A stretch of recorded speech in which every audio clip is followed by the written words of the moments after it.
हलके में इस रीजन में कर रहे हैं। मैं अपनी आंखों से भी यहाँ गया हूँ, हालांकि मैं नूह से हूँ, लेकिन यहाँ हमारी ड्यूटी के ताल्लुक से हम आते रहते हैं। इतना काम आपने शायद मैं समझ सकता हूँ किसी ने यहाँ पर नहीं किया होगा एजुकेशन के ताल्लुक से, शिक्षा के ताल्लुक से। हमारे, मैं आपको बता दिया, 700 के समथिंग हमने बच्चे तलाश करे, 300 के समथिंग हमने उन बच्चों में से स्कूल में दाखिला करा दिया। 300 बच्चे अभी भी ऐसे हैं कि हम उनको दाखिला कराने में हमारी कोशिश जारी है। और इसके साथ साथ हम घर घर जाकर के फिर भी बच्चों को तलाश रहे हैं, कोई ऐसा बच्चा हमारी नजर से ना रह जाए जो शिक्षा की वजह से यहाँ बैठा रहे। एक कहानी खत्म, मैं एक बात कहकर अपनी बात खत्म करूंगा। किसी ने कहा, ऐ खुदा मुझे शोहरत दे दो। किसी ने कहा, ऐ खुदा मुझे दौलत दे दो। शोहरत भी दे दी गई, दौलत भी दे दी गई, लेकिन एक ने कहा कि मुझे इल्म दे। जब इल्म मांगा तो वो इल्म के साथ साथ उसने बहुत सारी चीजों को हासिल कर लिया। अगर इल्म होगा शोहरत भी मिलेगी, अगर इल्म होगा दौलत भी मिलेगी, अगर इल्म होगा उस दौलत को बढ़ाने का हुनर भी अल्लाह देता, हुनर भी ऊपर बढ़ा देता। तो कहने का मसला सिर्फ ये है,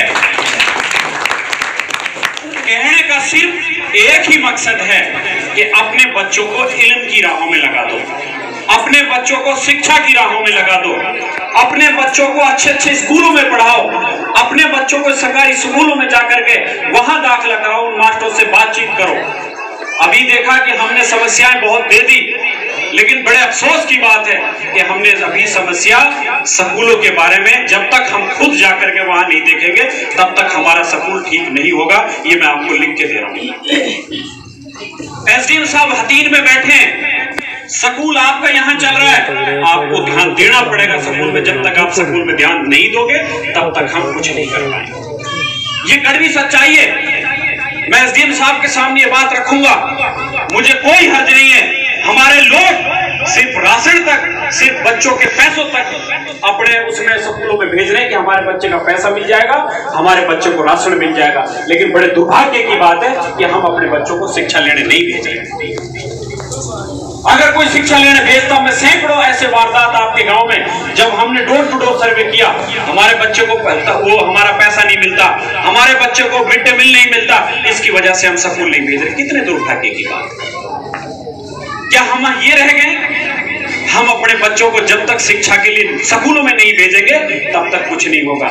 इसलिए मेरी गुजारिश आपसे ये है, इन सब चीजों को छोड़ करके अपने बच्चों को शिक्षा की तरफ ध्यान दिलाइए, अपने बच्चों को स्कूलों में भेजने का काम करें।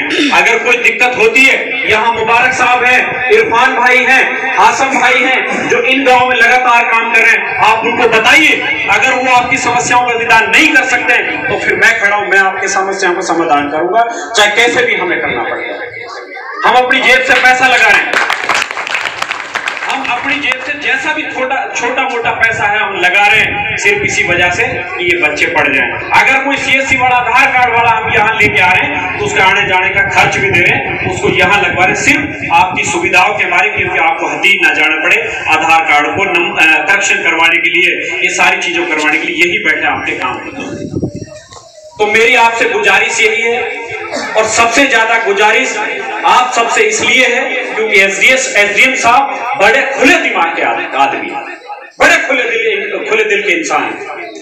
मैं मिला हूं, जब आप ऐसी समस्याएं लेकर जाएंगे कि मेरे बच्चे का ये है, मेरी बच्चे की दिक्कत ये है, हालांकि ऐसा है कि वो प्रोटोकॉल नहीं होता है एसडीएम साहब का कि हर चीजों को देखें, लेकिन आप यकीन माने ये एसडीएम साहब का आपके सेवक बहुत ज्यादा है। अगर आप इनसे मिलोगे, मुझे पूरा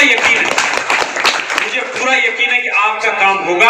सर, हम टैप इंडिया फाउंडेशन से लगातार, ये हमारा प्रोग्राम था, और टैप इंडिया फाउंडेशन लगातार सर पिछले 4-5 महीनों से काम कर रही है, और उम्मीद ये है कि अगले साल भी हम यहाँ अब टैप इंडिया फाउंडेशन के जरिए यहाँ काम करेंगे, और जो शिक्षा का क्षेत्र है उसको बदलने का सर काम करेंगे।